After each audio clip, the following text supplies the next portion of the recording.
moon type shit. Me and Dupe was close as hell because she went to Clayton State the year I got out and went to the Army, or went to Clayton State. She was a freshman too, and we was in that bed together. She got a few kids. I was like, you got how many? I would have never thought that. You know what I'm saying? She still look the same though. She still look the same. For sure. Still look the same. Still Dupe. Still the same Dupe. Yeah. No, that was crazy. But shut it down. Yeah. We on live on YouTube as well. Yeah, we all the way live. We up. All right, cool. Another week. Again, welcome to the Lost Confederacy channel. You have myself, Chief Biko. Today we have Chief Alligator as well as Chief Blackcoat. And here, as always, we focus more so on that first letter in APOW, which is American, since we are the Americans. I'll go ahead and start today with the 12 steps for recovery. So go ahead and share my screen. All right. So step 1, learn about the estate or estates your family originated from. Step 2, who established that estate. Step 3, what tribe and confederacy had jurisdiction over that area prior to the European. Step 4, ask all nonprofit organizations you attend, what's your position on reparations? Step 5, they either support it or they do not. No support means no money. However, if they support it, then children and adults need weekly classes free of charge about steps 1, 2, and 3. In addition, field trips to APOW landmarks in that city, county, and state are needed. Step 6, don't support European holidays for the remainder of the 13-week time frame. Step 7, avoid spending money with any small business that does not hire your people, gas stations, nail salons, subways, corner stores, etc. Step 8, all businesses need operating cash, spend money with American businesses. Step 9, all other groups rely on our energy and operating cash to survive, so set the trends, making other groups follow our lead and support our clubs, services, products, and entertainment. Step 10, the government is bankrupt. The Federal Reserve prints money, i.e. quantitative easing. It also burns money, i.e. quantitative tightening. The US dollar hasn't been backed by gold since Richard Nixon in 1971, the gold standard act. The government operates off the full faith of its citizens to pay debt and taxes. American prisoners of war no longer have faith in the US government. This is why financial support will be altered, stopped, and redirected. Step 11, teach your children 1 hour a day about their history on this land. A, have them learn about an American inventor. B, have them know about our heroes. C, they should know the European that conquered the estate you live in. They should know the nation of people to the European, the nation of people prior to the European invasion militarily and culturally. Step 12, practicing these steps will educate us on the land we're claiming America, and it attaches us to the history and laws of the US government. Every estate American prisoners of war live in should have steps 1, 2, and 3 advertised via social media, radio, and newspaper. This in 13 weeks, 1 fiscal quarter will bring us together for our common cause. As always, we like to highlight just 1 or 2 steps that kind of just stood out to us this week. I'll go ahead and just say mine would be number 10. I'll kind of dig into it a little bit deeper when reading the Constitution, just to kind of make it hit home, but just understanding that this money, or so-called money, is no longer backed by what actually is constitutional money, which would be gold and silver. So Chief Alligator likes to say we basically just have coupons and I guess you could say tokens in regards to, our debit cards and our, this fiat that we have, or that we call cash. So again, people, it's not backed by nothing. We're literally operating off the faith of its citizens as far as the US government and its money. So that was pretty much my piece from this week. What steps kind of stood out to you all this week, Chiefs? I'll go ahead and say, I think I was looking at number 3. No, number 4, I apologize. Ask all nonprofit organizations you attend, what's your position on reparations? Just gonna point that one out this week. To move forward, we will need reparations. So we get all of these organizations that represent us in a way of the media. We should definitely understand their stance on reparations moving forward. And reparations is the only thing that's going to allow us to actually move forward, because everybody else is like 100 years ahead. But yeah, number 4 is standing out to me.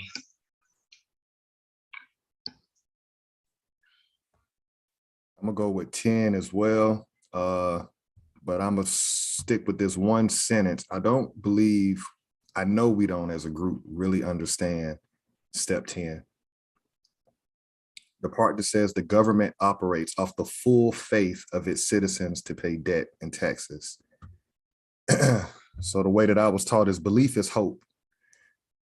Kids operate off of a belief or a hope mind state. Faith is knowing something. So this government functions by its citizens knowing that the US dollar is money when it's not. I don't think we get that. I mean, we will understand the formulas on how society is supposed to. Let me give a prime example this week with the student loan debt relief. You got people saying, oh, it's going to inflate the taxes and the cost is going to be, all of that's a lie because there is no money. There is no money. We don't get it.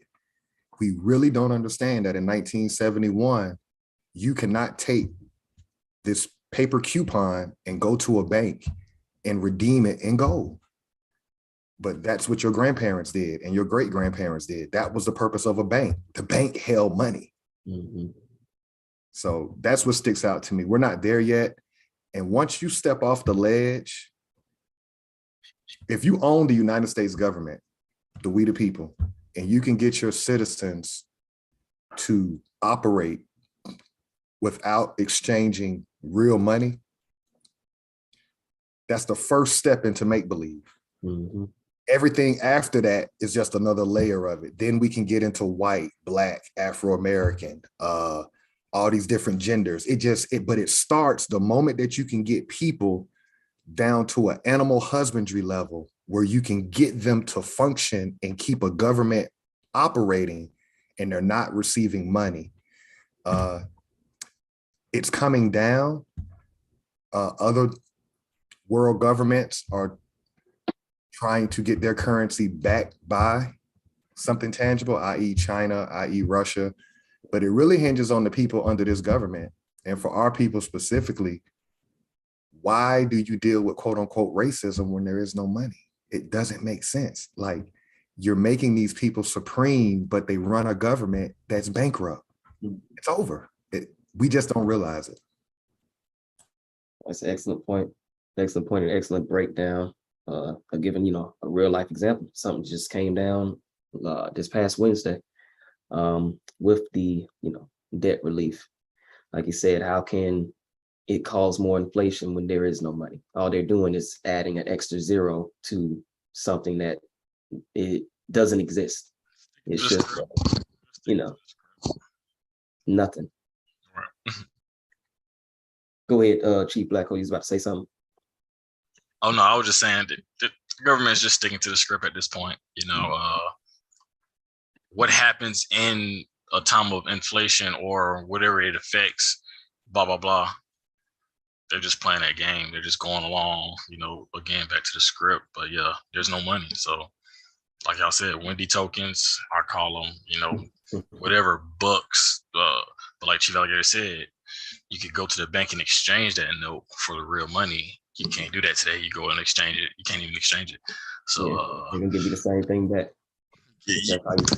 Yeah. So it's like, and you're redeeming your coupons. What Chief Alligator was trying to, get to is if you can get a group of people to play that game in bad times. Because ultimately, I think we kind of know this ain't money. Ultimately. Great point. Great point. Next, we'll go ahead and have actually you, Chief Blackcoat, with this week's inventor. Let me see if I can share my screen.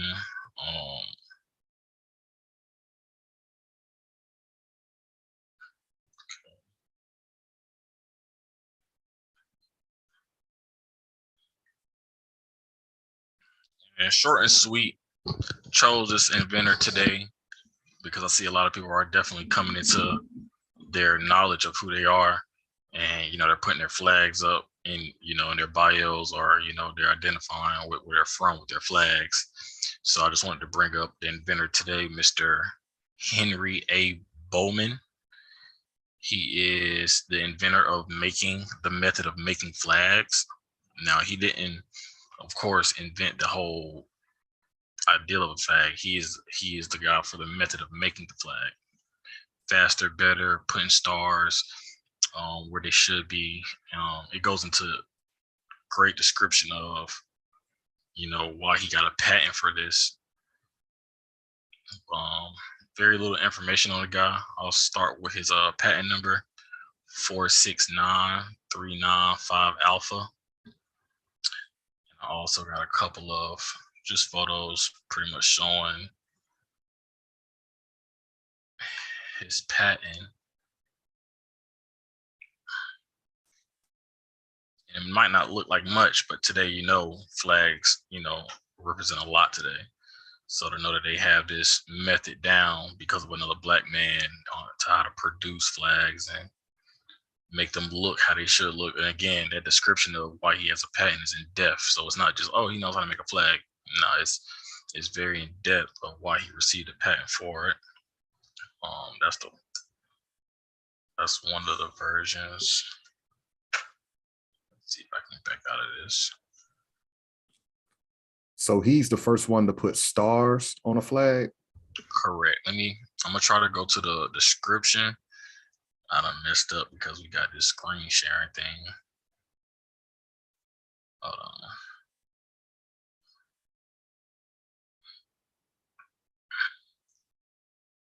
So I'm just deep dive into his description. All right, so under description, let's see.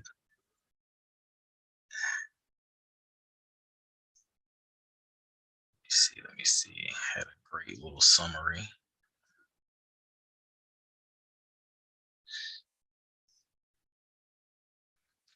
All right, so I'm gonna just read this one real quick and short. The method of making flags have herein described, which consists in locating and temporarily fastening, accurately forming stars or emblems upon face of the field fabric.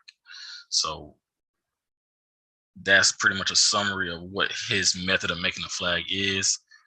It's about 3 paragraphs long, but Mr. Henry A. Bowman couldn't find any pictures of my man's or just background history, but this is an Black American coin for the method of making flags. Henry A. Bowman. What's the year on that? Oh yeah, I apologize. He received his patent February 23rd, 1892. And it does not expire.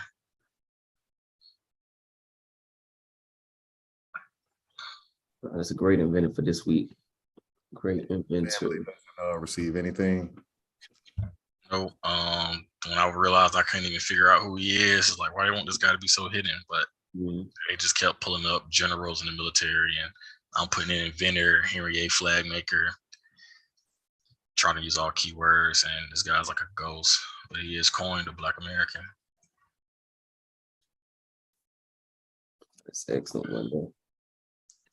I'll go ahead and continue with this week's Dr. Woodson quote. Let me see what I want to go with today. I'll send the information over in a little bit.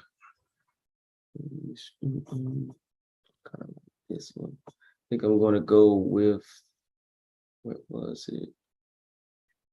Number 5 here. Real education means to inspire people to live more abundantly, to learn to begin with life as they find it and make it better.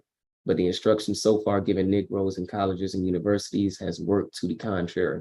In most cases, such graduates have merely increased the number of malcontents who offer no program for changing the undesirable conditions about which they complain. One should rely upon protests only when it is supported by a constructive program. And that is quote number 5 from Dr. Carter G. Woodson. And lastly, go ahead and have Chief Alligator with the legal definitions and maroon historical points. Okay, legal definitions. First one is going to be American. That's indigenous to America. Second definition, descendants, one who follows in the bloodline of an ancestor, either lineally or collaterally. Third definition, slavery, a situation in which one person has absolute power over the life, fortune, and liberty of another. 4, prisoner of war, a person, usually a soldier, who is captured by or surrenders to the enemy in wartime. 5th definition, school, any institution at which instruction is given in a particular discipline. 6, education, an enlightening experience. 7, recovery, a return to a normal state of health, mind, or strength, the action or process of regaining possession of something stolen or lost.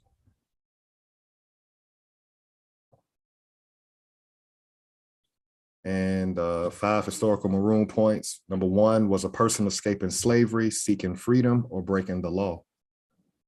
Second point, providing unity and a strong defense came first. Point 3, maroon leaders were first and foremost military figures. Point 4, maroons established guerrilla warfare, planting sharp sticks and thick grass.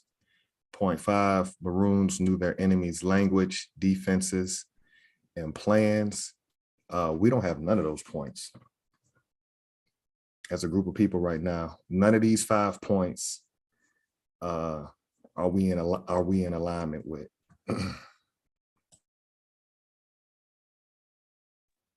No, I would have to agree. It's just, and it shows. I mean, it just shows in, I would say our status, where we currently are as a group of people, always constantly begging for things instead of actually, running things and dictating things. So yeah, we got a lot of work to do, but we do have these points, these steps in place for a reason. But again, it's just about applying these steps, actually getting the practical use out of them.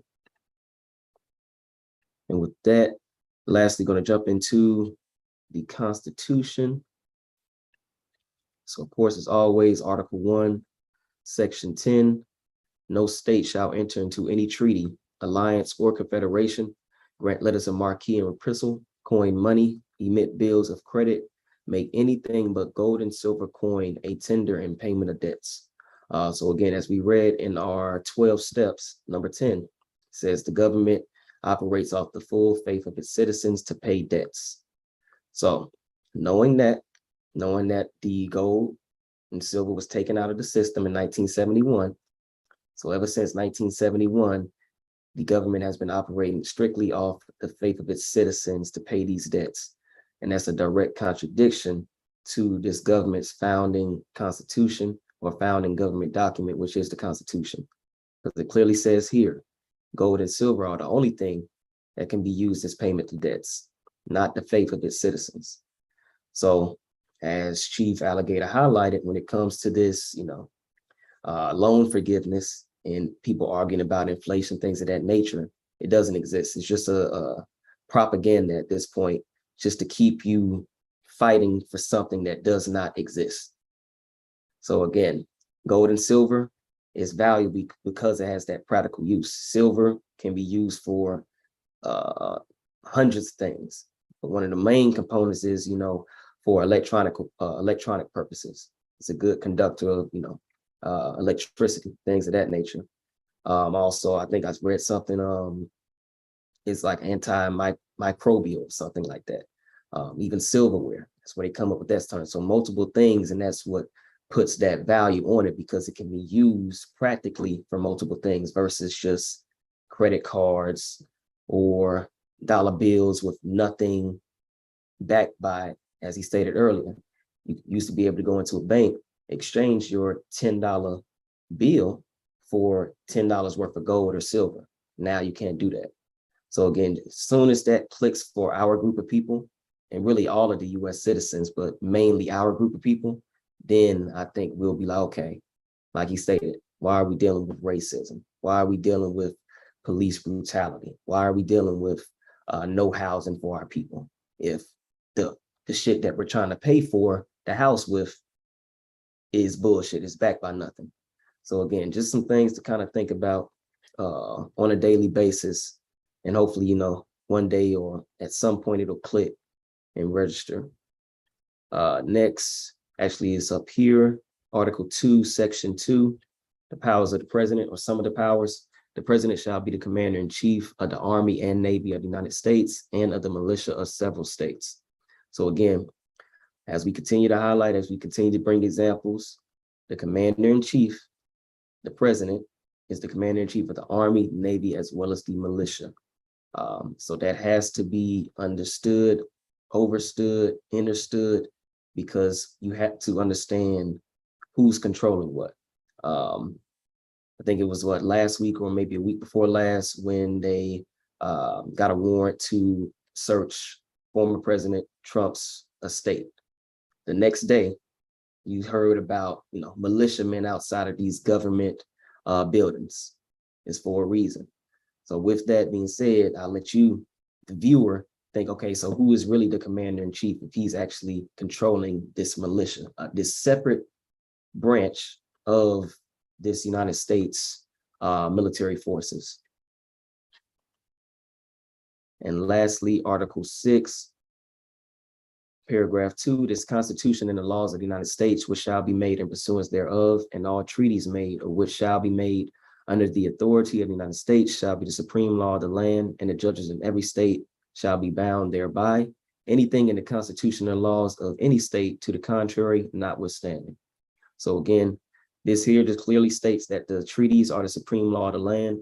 What we've been doing these past 3 weeks, going through the 1866 Indian Treaty hearings.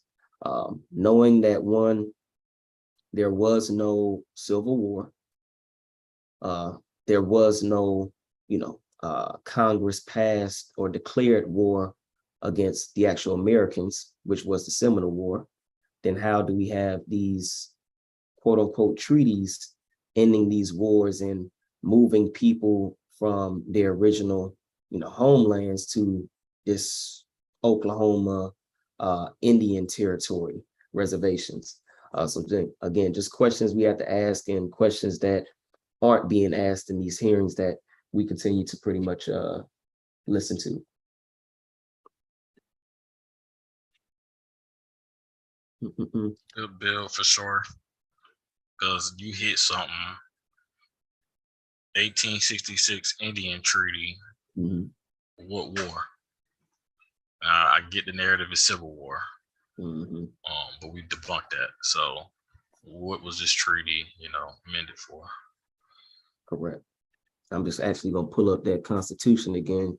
This jog my memory, because again, we're gonna show the documentation, people. That's one thing about this channel. We're not just gonna feed you some narrative. We're gonna tell you exactly what document we're referencing. So we go up here to Article 1, Section 10, or Section 8, rather, lists off the powers of the Congress. And as you can see, one of the powers is to declare war, grant letters of marque and reprisal, and make rules concerning captures on land and water. So we just said they captured land in the Southeast region, which if you look at these quote unquote civilized tribes websites, you'll see where they say they're originally from, which is the Southeast.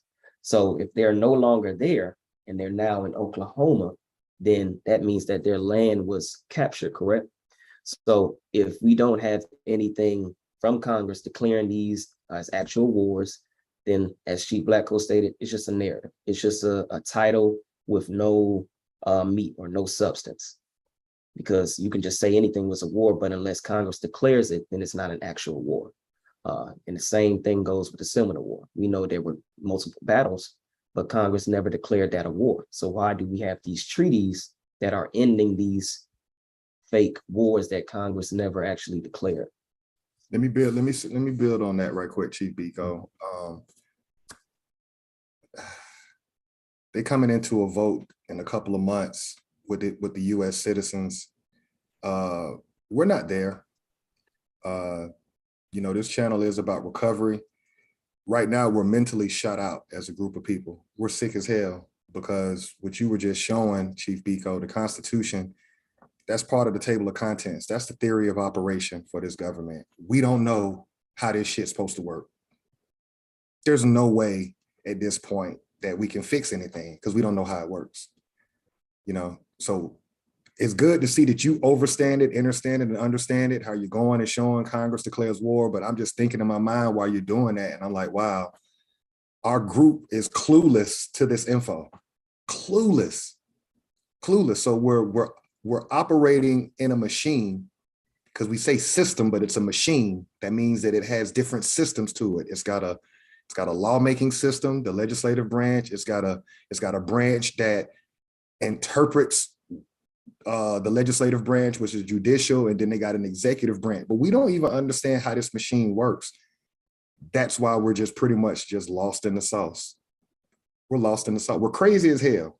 We all need to be in mental hospitals, because the school system and what they've done to us, we're literally walking around and we don't know none of this. I just wanted to throw that in.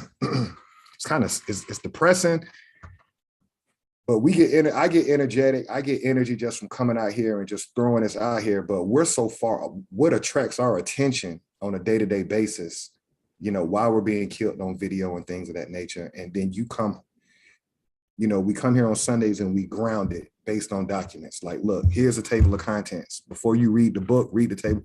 We don't know this. We don't know nothing about this Constitution at all. And yes, because I feel like reading and understanding this Constitution is what makes you an American. And that goes very well for the European, because that's how they can claim the American, because this machine here works for them. Our people machine was hijacked. So now it's like, you know, this machine isn't pushed onto our group to understand and learn, because it's not for you. And we don't need you to know the ins and the outs and the gray holes to win in this game. And it's almost like our group knows this it's not ours, so we don't want to touch it. And that's not how we won't be able to. Well, yeah, I mean, we're gonna have to understand it. That's the only way. The only way out is in. So yeah, we're gonna have to understand this. Kind of like my bad. You had some more. I didn't mean to cut you off. No, you good. I said. No, I was gonna just build off of that, because it just go back to us, you know, understanding the Maroon historical points. We not following those. Like the last point, know the European enemy's language, defenses, and plans. And we're just like Chief Alligator was saying, lost in the sauce. Shout out to Gooch. It's just in this past, lost in the sauce. Like this machine got us so delirious. We really live in a la la land completely. Like you can't even have these type of conversations with your peers. Something else is more important than this, and I'm always like, no, this is important. But everybody important is different. But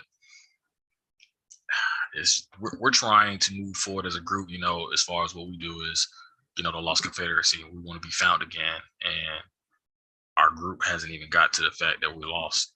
Like we gotta understand that we're just here. So it's like, yeah, I agree with you. The group is in bad conditions, because we can't have these conversations, you know, when needed. Use Atlanta for an example, not to beat this dead horse, but look at what happened in Atlanta this week. Rayshard Brooks was killed in 2020. We had a series of murders that happened in 2020, which all of us suffer from trauma. If you look like me and you're in North America from 2020 to now, how many murders have we seen on video? But Rayshard Brooks was shot in the back in Atlanta in a Wendy's parking lot. The district attorney that everybody is supposed to be afraid of now, because she's doing RICO charges on the only industry that people who look like us control in Atlanta, right? She drops the murder trial. She drops the murder trial on Rayshard Brooks. And the reason why that's important, it goes back to what Chief Vico was showing about the playbook, the theory of operation, how this government works. Rashad Brooks' lawyers basically told the truth. They did not do procedure. If you know somebody that killed somebody and the arresting agency arrests you for murder, you're charged with a capital crime. You're supposed to be indicted. He never got indicted. They threw the case out without even getting him indicted at the grand jury level.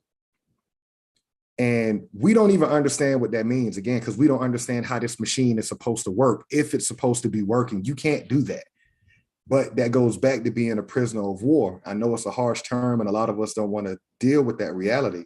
But when you can write a playbook and say, okay, here's the theory of operation, here's how it's supposed to work. But then when one group of people get put within that operating procedure, they say, well, it don't apply to you.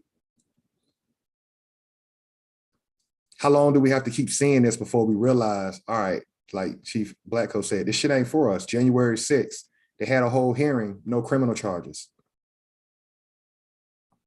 They arrest the man for murder, never had a hearing to indict him, and y'all okay with it.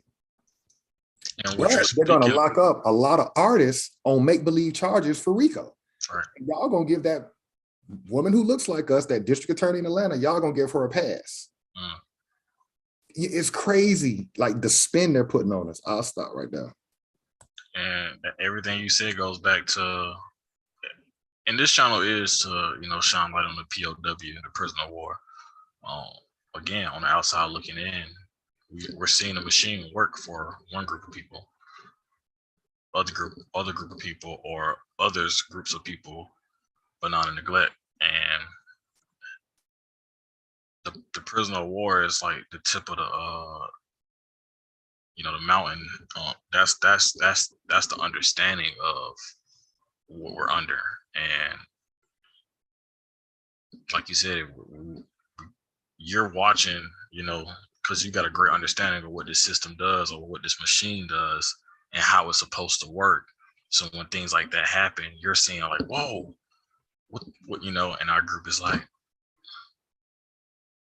it's nothing, no, nothing's tinkering in the mind to say like, that don't sound right now, that he could just walk away after killing somebody. And again, just it happens over and over again. Well, again, that is trauma. And it's so much, it's based to the point to that we're not even pushing back at all. Like, there's no pushback at this point because we don't know. Back to what your alligator was saying. Yeah, we don't know. No, that's a great point too. Like you said, to the point where don't even pay it any mind now. I mean, that's a dangerous place to be, where it's like, okay, well, we know what's going to happen, we know, but okay, but what's the solution? How are we going to change this? Or are you content with the status quo per se? So it sucks to say, but it's only a matter of time before it's you. That's terrible to say. I know we're high faith people, and it's like, oh, in God's hands, yeah, I got it. But it's like, you're free game. Yeah, if it can happen to him, what you mean? Free game. Yeah, you don't know the rules. I think that's a good point to go ahead and jump into this hearing here. I think last time we left off after the Chief Hoskins, I believe, from Cherokee Nation. So we'll go ahead and jump into this one and see who speaks next.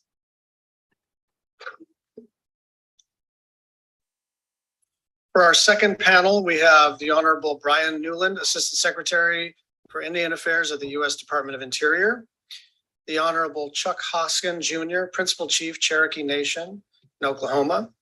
The Honorable Louis J. Johnson, Chief of the Seminole Nation of Oklahoma. The Honorable Michael Barrage, General Counsel, Choctaw Nation. The Honorable Jonadev Chowdhury, Ambassador, the Muskogee Creek Nation. Mr. Stephen Greetham, Senior Counsel, Chickasaw Nation. And Ms. Marilyn Vann, President, Descendants of Freedmen of the Five Tribes Association in Oklahoma. I want to remind our witnesses that your full written testimony will be made of the part of the official hearing record, and we would really appreciate it if you could keep your remarks to 5 minutes because this is an extraordinarily packed panel. And we will start with Secretary Newland. Please proceed with your testimony. Thank you, Mr. Chairman. Good afternoon. I think we kind of listen to this fella first.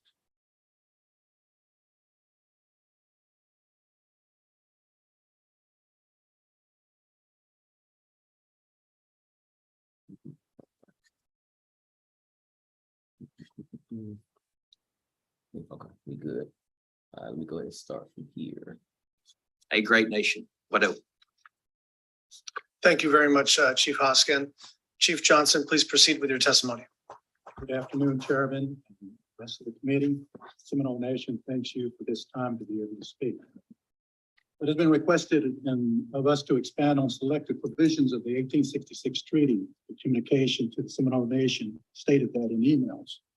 A treaty was written to favor the necessities and the desires of the United States, although it was stated to be mutual necessities.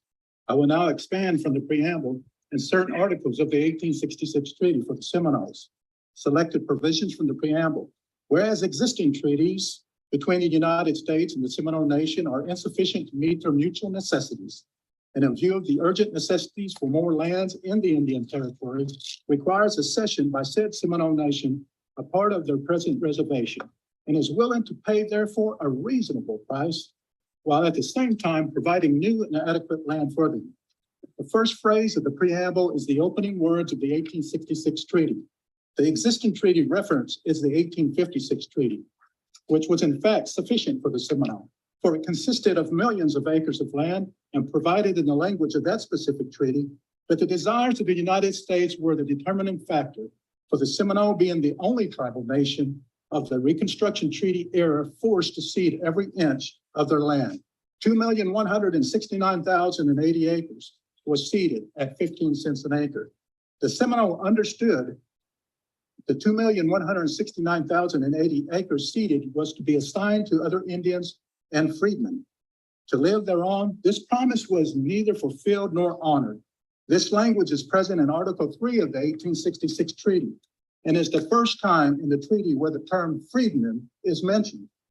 As stated in the preamble, a need for ceded land was for only a part, not the whole of the Seminole original initial reservation. It is a fact a reasonable price was never paid for the ceded land during this era, 15 cents an acre, nor was adequate sufficient land provided as understood by the Seminole. The first sentence of Article 3 reflected the intent of the United States as the Seminole understood it to mean. The 1866 treaty ultimately was not honored in totality by the United States because the intent of Article 3 was not adhered to. There are documents from all three branches of the United States government addressing this specific section of land. That fulfills my time at this time. I'm splitting my time with Assistant Chief Palmer.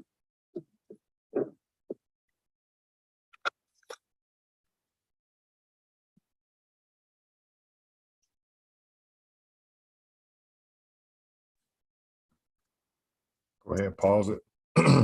Assistant Chief Palmer, please proceed. So he had a lot to say right there in his quick brief. First of all, he doesn't look like us. I'm gonna start with that. Chief Johnson of the Seminole. He mentioned the 1856 treaty. I'm not sure when the Treaty of Fort Gibson, what year was that? That was 1830s, was it? Yeah, I want to say that was around 1830. Was that the last one? Fort Gibson? I think that was 36 or 38. Okay, so he's mentioning the 1856 treaty. That definitely needs to be looked into. What treaty is he referring to in that regard? He also says insufficient. He used the word insufficient when it came to land, that they lost every inch of their land. All of us could say that. Every American that came from any tribe can say they lost everything because over time we've lost everything through gentrification, redlining. Those of us that did not go into Oklahoma, We lost everything through burning of the towns, your Lake Laniers, you know, filling our towns up after you destroyed. I mean, it was war. It's amazing how we're just able to just glance over that. At this point, we just have to stop playing stupid, right? Because we're dealing with a group of people's mediocrity by playing dumb. You destroyed towns. So if you took a still shot picture of some people after you've burnt their town, yeah, they could be in the middle of a field nowhere with a wagon with all their stuff on the back of it. That wasn't that they came off a plantation, because that's the narrative that our people like to say, oh, they just released millions of us. No, you were burning these people towns, and these people had to literally leave with whatever they had. Goes back to the historical points, you know, escaping slavery or seeking freedom. And I thought that was very powerful today, because the mentality of our people, you know, you gotta flip it. Not everybody was in chains getting chopped across the back. So were you escaping slavery or seeking freedom? And like Chief Alligator said, your town just probably got burned down. So they just, you know, wanted to, you know, document some pictures, and they got you standing there with your children, a horse, and a carriage, because you ain't got nothing else. That's the story, not, well, that's a slave. Like, gotta flip that switch.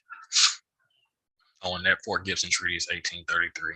So I don't know where he's getting 20 years later, but I'm not sure what treaty he's speaking of. Yeah, hopefully our secretary or Chief Biko can, you know, we do need to try to look to see For sure. what he's referencing. The other thing that jumped out was Freedman was first mentioned in these Reconstruction treaties. I think that's powerful, because we've done the due diligence to meticulously read sentence for sentence a lot of these documents. And what we notice is when you look at the Constitution, there's no reference to the Negro or anybody of African descent. You only see the word Negro come up in Special Order 15, which is where we get the 40 acres and a mule. So that was a military general calling us Negro. And then you don't hear that word Negro again until the 1866 Indian treaties. And then they added another word, freedman. So when you look at the timeline, like this Seminole chief just said, the word freedman didn't even enter into any documents until 1866. That makes sense, because the Europeans were rebelling against themselves. And we already know that they adopted whites when the fact that all these people are Asian, and again, show me your list of what you built on this land. If you're claiming to be Native American and you're claiming to be the American, why does the world not follow anything that people who look like you do? I mean, it's obvious at this point, you're not the American. You're just not. They made up a group of people, and it's like, we are afraid to stand on our square and tell that truth, that there's a difference between an American and a US citizen. We were not made US citizens until 1964 with the Civil Rights Act. We were American first, way before we became a US citizen. And you keep saying citizen, US citizen, because that Native American was classified as a citizen? No, the Native American is its own entity. Up under the United States government. Citizen, to be a citizen of the United States, that means that you were able to vote, you were able to hold a state or federal job. Our people couldn't do that before 1965. We just lost the most winningest basketball player last week, Bill Russell. You know, you got these people that are still living, the Kareem Abdul-Jabbars, the Bill Russells. Listen to their story, right? When he played with the Boston Celtics and won all them championships, he couldn't go to the restaurant with his team. He couldn't sleep at the same hotel. So I don't know where we think that we were citizens before the 60s. You could fight in these wars. You weren't going to get any benefits. You're talking about the 1960s here. You didn't start getting benefits to the Vietnam War. If you look like us, the Korean War, World War I, World War II, GI Bill didn't refer to you. You weren't a part of that, getting those houses for the low that they were giving them Europeans back then. So I don't know. I say that's how they got you too, saying, "Oh yeah, you can get this," but you really couldn't, because again, you weren't a legitimate citizen. You know. I don't know how they keep tricking us with that, that they'll show the Great Depression and we'll think that we were citizens of that. I don't think they're tricking us. Our grandparents, I don't think they wanted to actually harp on it. You know, what they went through, and for the grandbabies, for their children, I don't think they want us to actually relive those times. So just play the game. It's all good, you know, or it ain't that bad, you know, today. So it's just the mental, again, it's just all mental at this point. Everything's mental at this point. There's no money. So for us to still be playing all this, we're just trying to unpack the shit so the rest of the world can follow along. We don't want to remember that. Our grandparents don't want us to know anything about it. Nobody ever spoke about it growing up. And that's part of the reason why we're losing right now. Correct. The last point that I wrote down on that is all three branches. He refers to all three branches. So again, these group of people are not sovereign at all because they're completely reliant on what the United States government determines, whether it be Congress, the judicial branch, or the executive branch. So what we're looking at is a co-op. We're looking at a co-op. These group of people are set up to play like they're us. And all you got to do is just start uncovering that shallow grave and just start looking at the body of work that we've done on this land. We're the only group of people that fought in every war. Nobody else can claim that. I don't know nothing about them fighting no wars. You see, I mean, this thing can go on and on. Who invented the cowboy? Who was the original cowboy? Who was, you know, so what they're trying to make us believe now, and I heard a scholar say this yesterday, and I just cringe at this point.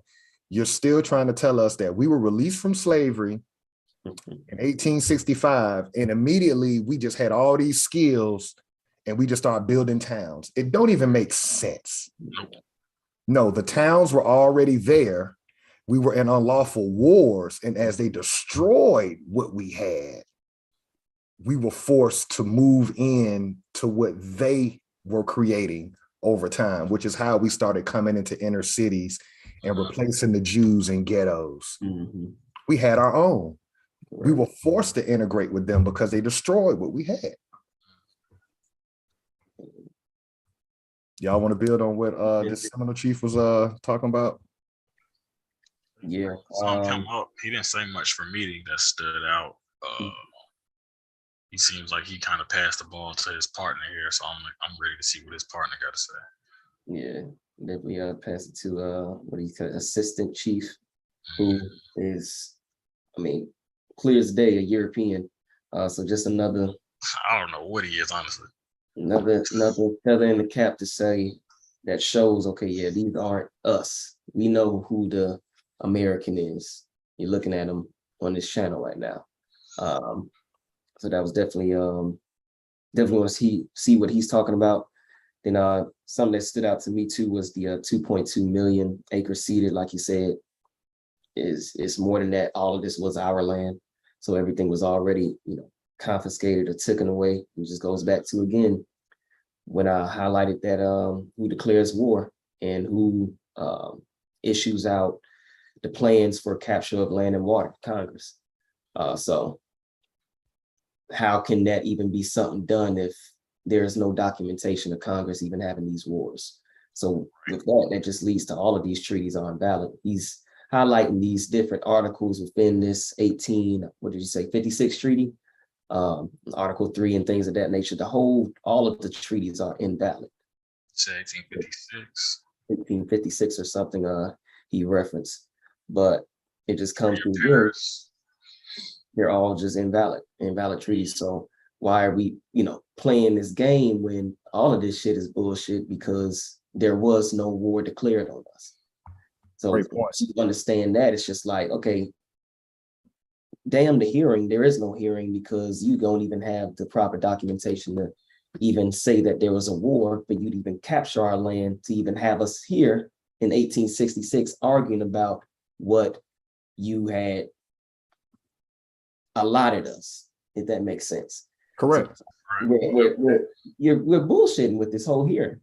And Which- it's just like, That's why we're co-opted. That's exactly why we're co-opted, because these people, if there was no war declared by the United States government, then who are you?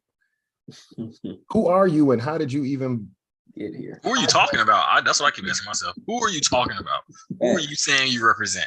Because the names coming out of your mouth, it's not you. So Facts. like that's the only thing that keeps going through my mind. Who are they talking about? Like y'all just up here talking. Where is the people you're talking about? I'm not seeing anything coming out of the media about like like right? what are you talking about? You're in war. I mean, but that's that great point. That's propaganda, right? They're not going to Intellectual. advertise this. It's only 324 views, and you got Wow. the Tariq Nasheeds, the Dane Callaways. You got a lot of people out here that are talking about the reality that they are American. How are we not talking about this? Like the fact that this is going over our heads and nobody is actually looking at this. This is your enemy. Facts. This is who you got to deal with. You got to deal with these 5 fake tribes, and you got to deal with the United States government that unlawfully warred on you and took every fucking thing that you created, all the towns you had. It took everything. So y'all just kind of, made something click in my head when you said, who are these people they're talking about? And these names, like they're really set tripping. So they took our names, these fake chiefs here on this panel. They took our names as far as our tribal names, Cherokee, Choctaw, Chickasaw, Seminole.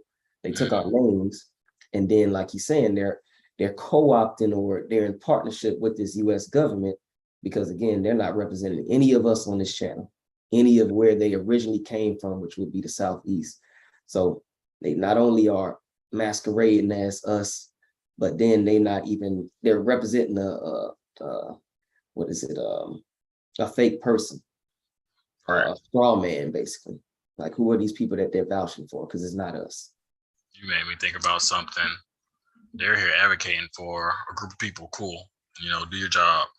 There's a whole bunch of Black Americans, quote unquote, like I said, Tariq Nasheed, Dan Calloway, so many of these other people screaming about the American, yet we're here having a hearing about whoever they're talking about. So it's just showing you how they're just completely ignoring us at this point. There's a group of people yelling, reparations. They're over here talking about the reservations is unlivable. What about them Negroes over there saying they need some help in the hood?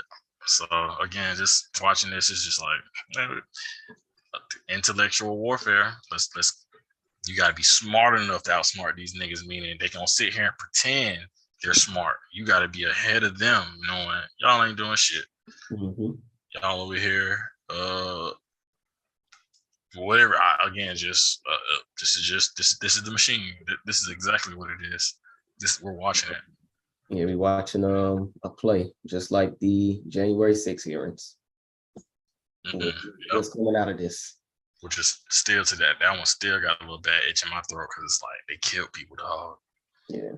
They killed people. And that was kind of like, woohoo. Brushing under the rug.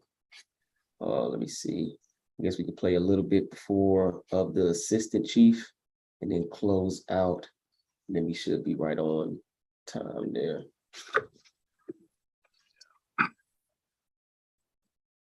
Thank you.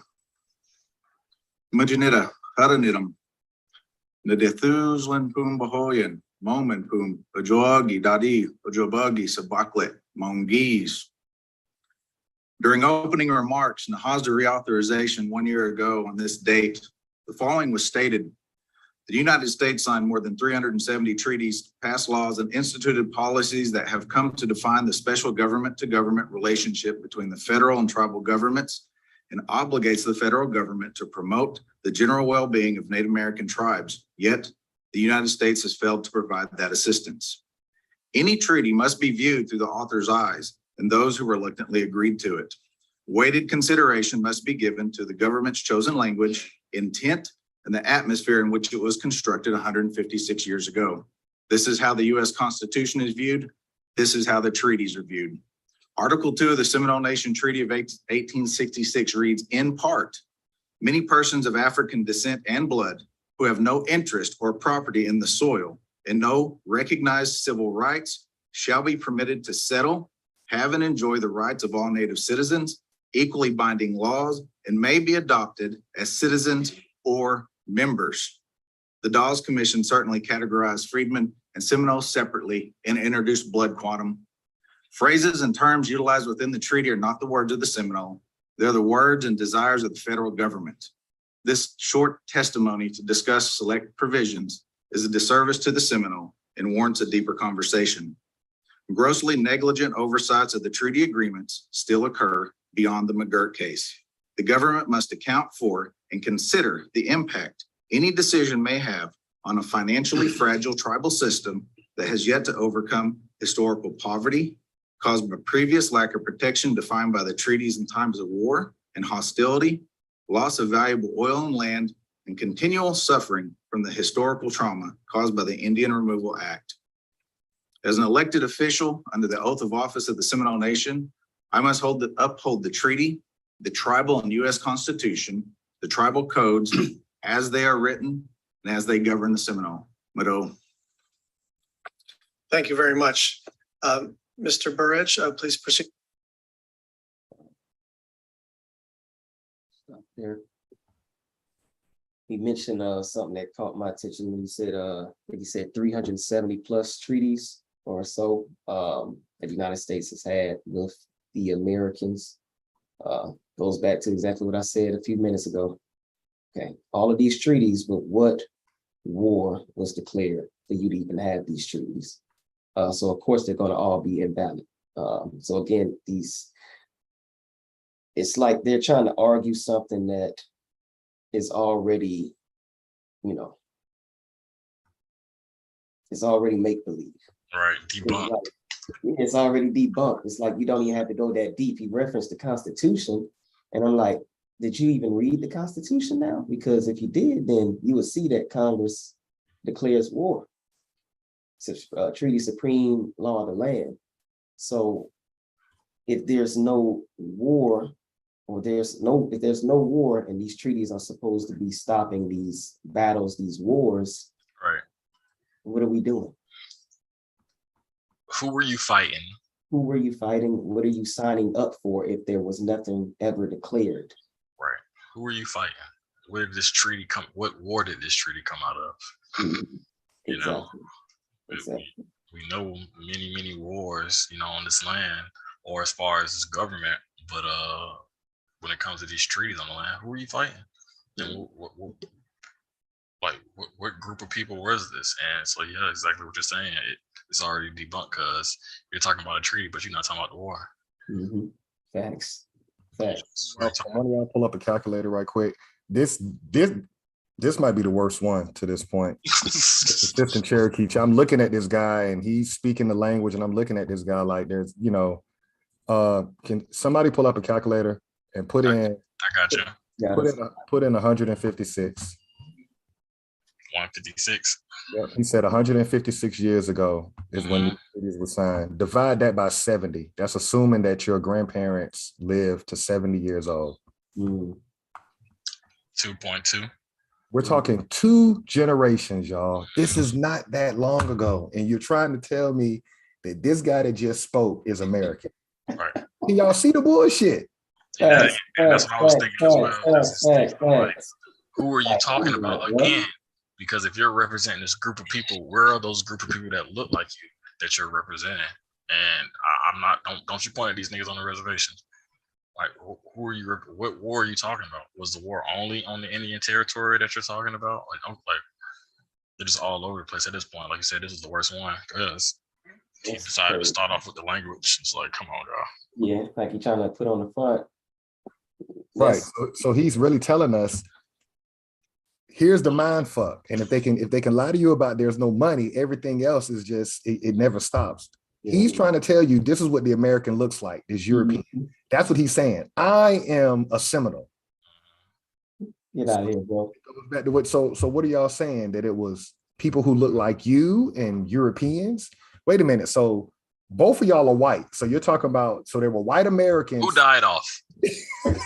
Where's this group of people that y'all wore and they're gone? Then you say color red, bronze looking people. You know, like, here. So who are, yeah, that doesn't describe you.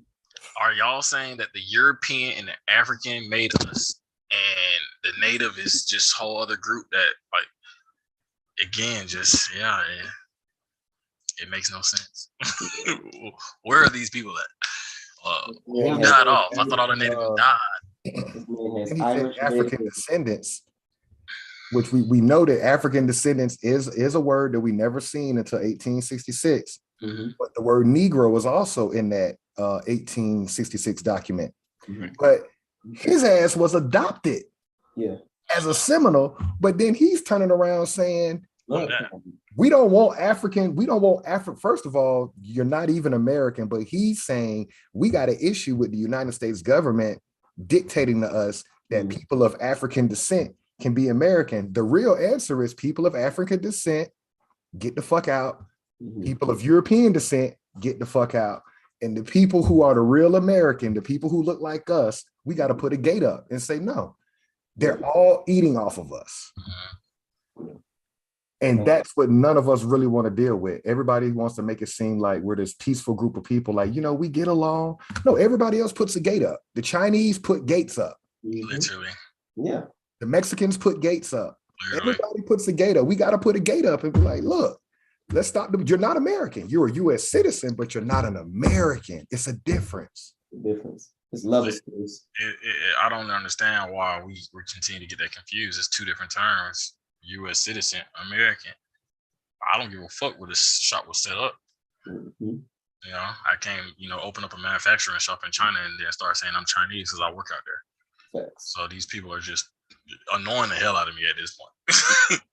Like, okay, we got to be the ones to start representing ourselves because clearly nobody is going to speak for you. Yeah. So who's the American in y'all minds? Just a question.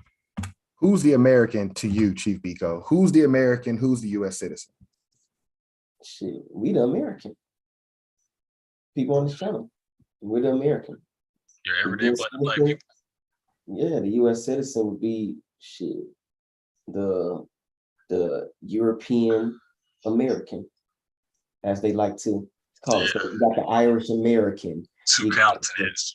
See how they know exactly who they are. If you have any other country in front of that American, you are a U.S. citizen. What about you, Chief Blackcoat? Are you American? Who's the American? Who's the U.S. citizen? Yep, just in alignment with Chief Biko, the American, your everyday black folk. Your ones fighting for degrees, the ones buying the BMWs and all of the luxury. Us. And then your U.S. citizens is everybody that don't look like you, green card, all these types of people, this big melting pot, everybody that don't look like you, black people, those are U.S. citizens, and they know it, and they know where they come from.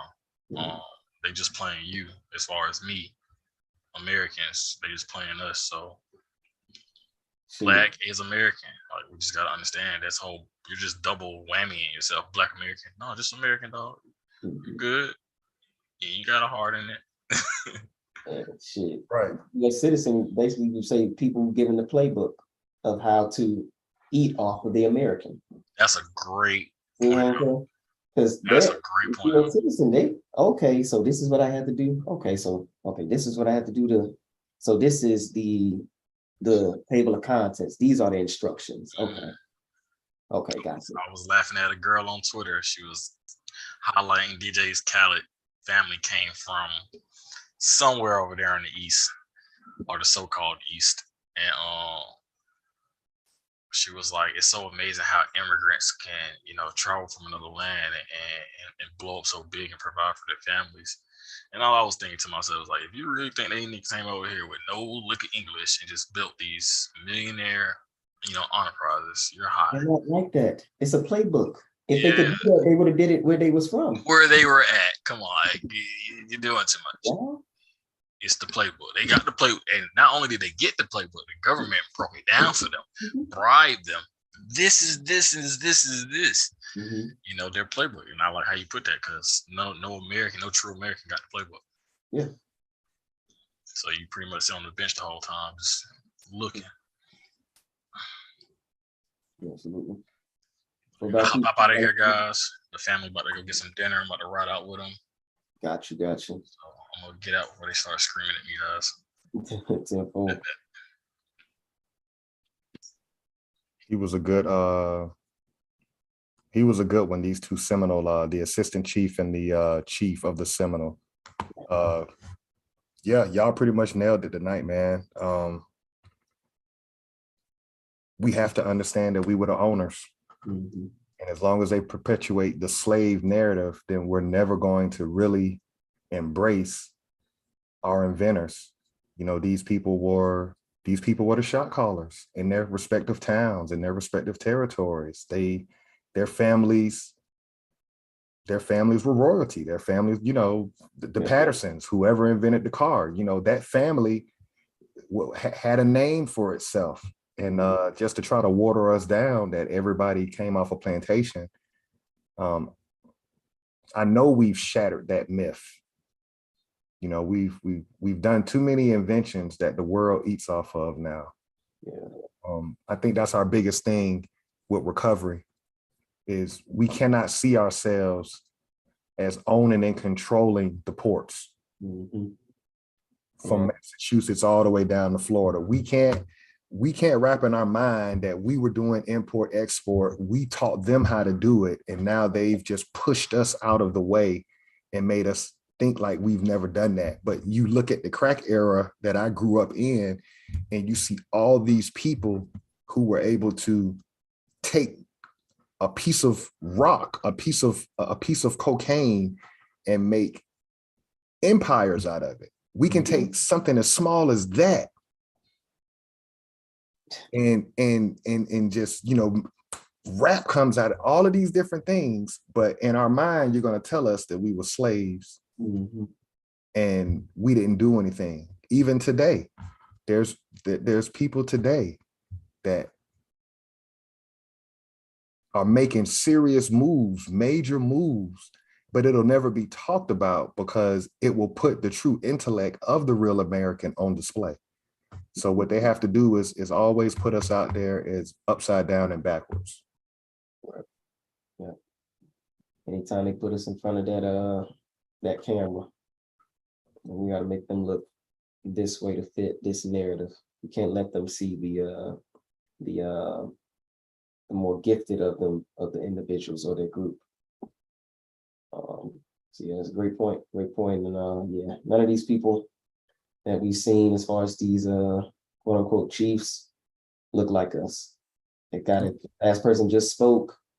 Clearly was one of those adopted whites that they mentioned in the 1866 Indian treaties. He's a redhead. He's a red. I'm saying he got red hair. I mean, he's Irish, guys. Like, God, dog. What do you see when you like every group of people? You can tell. Oh yeah, I know you. You're Irish.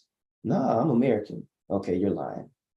If he were to walk up to you and just say, yeah, he's Native American, I'd be like, you're lying. So why is it so hard for us to see that with ourselves? We're the American. You can clearly look at him like he said, he's a gingerhead. I mean, y'all. Yeah, it's a mind fuck, bro. Like, how did we go from owning and controlling our own towns to now we aspire to be under their rule of thumb? Facts. How did that happen? You know, and that's a part of recovery, understanding that they came over here as peasants. And 156 years from 1866, when you got all these inventions, and I'm gonna say this: these inventions were not invented the dates that we're reading off these patents. Oh no. That's the day they probably got their hands on it. Correct. That's as the United States government started to get more organized. We were already doing it. Yeah. They were just recording it. Mhm. But it's amazing to me how I'm not saying everybody in the group, I'm gonna say 85% of our people mentally, we've won when we get put on by them. Mhm. That's amazing, the mind fuck that they were able to do to the indigenous people of this land. Yeah. You haven't arrived unless we put you on. And we the ones that created the thing that you're trying to put us on to. And it's just yeah, it's just Music industry, sport, football, basketball, like without us, they're nothing. yeah. But they got you mentally where you're not something unless you sign with the Atlanta Hawks. Mm-hmm. You can't create a Negro basketball league again. Just think of that. You know what I'm saying? Like, you're the reason why this shit is running, but you think you need them. That's backwards. You need the players to even have this whole thing, but you're saying, oh, I mean, they don't want to count the checks. So you don't want to do the work to create your own. Ain't nobody coming to just see. I mean, it's documented. That's why they was taking folks are the Americans from the Negro Leagues. Saying, nah, they balling over here. We need to get them signed here early. It's not, all of us are not gonna, I mean, even back then, like you say, we were more organized back then. Damn, how do I say this? It's got to be in you to really understand who you descend from and to create, right? It doesn't take a lot of us because everybody's not going to be a creator of something. Everybody can't take something out of their head and make it real. But there is a group of us that are going to have to come together to help this group of people come out of this matrix, because we don't have to rebuild anything. Reparations is not give us something and let us do our own thing. No, reparations is everything you took that we already created. We need that shit back. Mm-hmm. We've already done it. I'm saying it.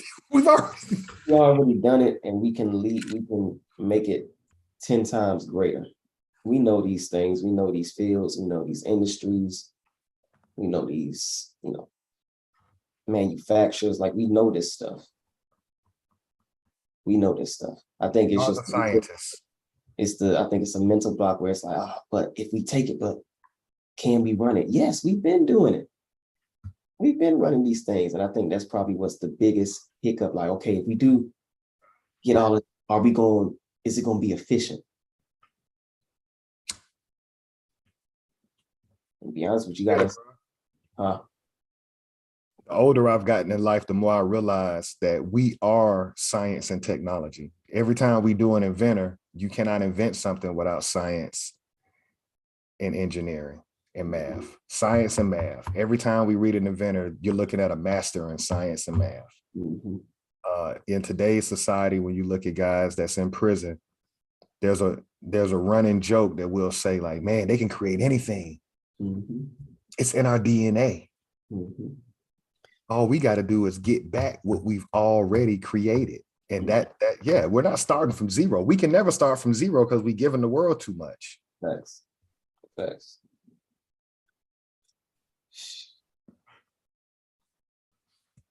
We're gonna keep this going, y'all. So the viewers, next week, week 10, continue to listen to some of these lives, these basically say mascots of the American, because we already know, again, who the American is us.